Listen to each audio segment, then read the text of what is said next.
Hi friends, welcome to Vijayalakshmi kitchen. இன்றைக்கி நம்ம கிச்சனில் கர்நாடகா ஸ்பெஷல் தட்டை இட்லி பார்க்க போகிறோம். வாங்க.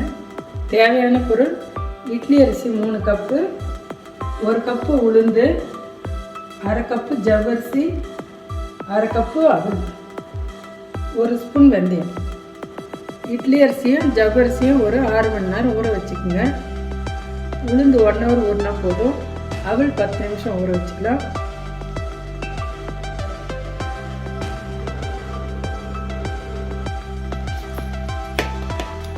மாவு இந்த பதத்தில் அரைச்சி வச்சுக்கோங்க. மாவு அரைச்சதும் உப்பு போட்டு கரைச்சி 6 மணி நேரம் புளிக்க வச்சுருங்க. இந்த மாதிரி மாவு கிண்ணத்தில் எடுத்து வச்சுங்க. இப்போ இட்லி ஊற்றிக்கலாம். இந்த மாதிரி பிளேட் எடுத்துக்கோங்க. இல்லை எண்ணெய் தடவிட்டு ஊற்றலாம்.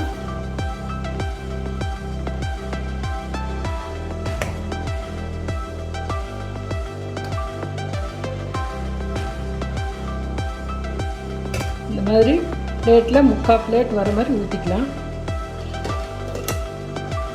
இந்த மாதிரி அச்சி தட்டு இல்லாதவங்க இட்லி பாத்திரத்தில் பிளேட்டில் ஊற்றி எடுத்துக்கலாம்.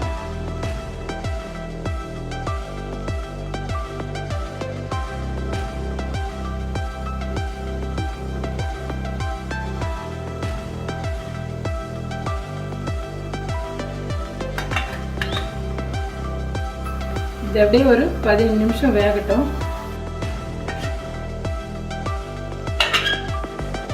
இட்லி ரெடி ஆயிடுச்சுங்க, எடுத்துக்கலாம்.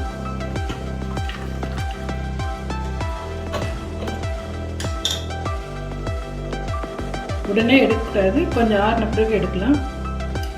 ஆறிடுச்சு. இந்த மாதிரி ஓரம் லைட்டாக கத்தியில் கீறி விட்டுங்க.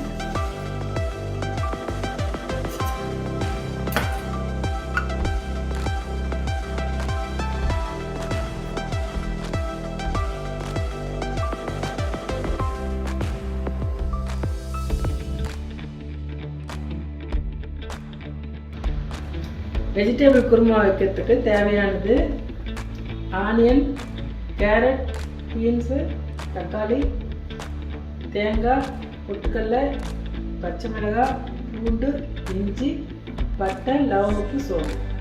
கூடவே சிட்டிகை மஞ்சத்தூள், மிளகாத்தூள் 1/4 ஸ்பூன், உப்பு. இப்போ குருமா தாளிக்கிறதுக்கு எண்ணெய் 2 ஸ்பூன் ஊற்றிக்கலாம். இப்போ பட்டை, லவங்கப்பூ, சோம்பு, கடல் பாசி போட்டுக்கலாம். இப்போ ஆனியன் போட்டு வதக்கிக்கலாம்.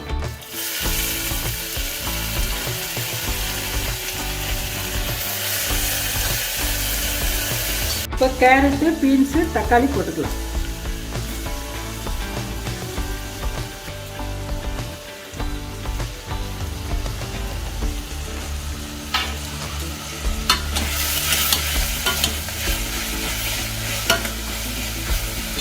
இது அப்படியே 2 நிமிஷம் வதங்கட்டும். இதெல்லாம் மிக்சியில் நைஸாக அரைச்சி எடுத்துக்கலாம்.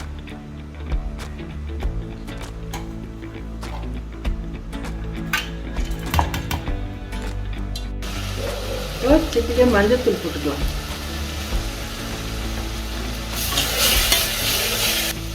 மிளகாத்தூள் 1/4 ஸ்பூன் போட்டுக்கலாம்.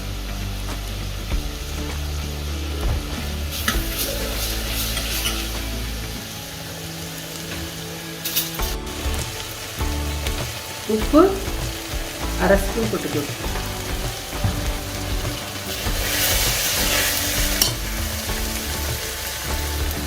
நம்ம அரைச்சி வச்ச தேங்காவை இதில் ஊற்றிக்கலாம்.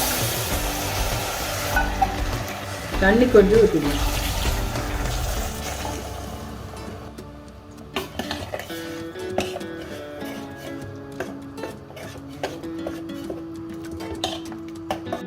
ஒரு உருளைக்கிழங்கை ஆட் பண்ணிக்கலாம். இதை அப்படியே நம்ம மூடிட்டு ஒரு விசில் வந்து இறக்கலாம்.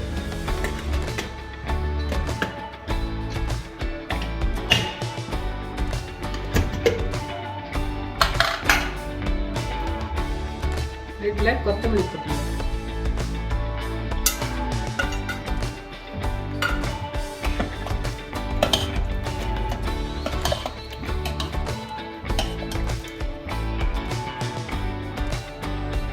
இந்த தட்டை இட்லிக்கு இந்த மாதிரி வெஜிடேபிள் குருமா சூப்பராக மேட்ச் ஆகும். நீங்கள் வீட்டில் ட்ரை பண்ணி பாருங்கள்.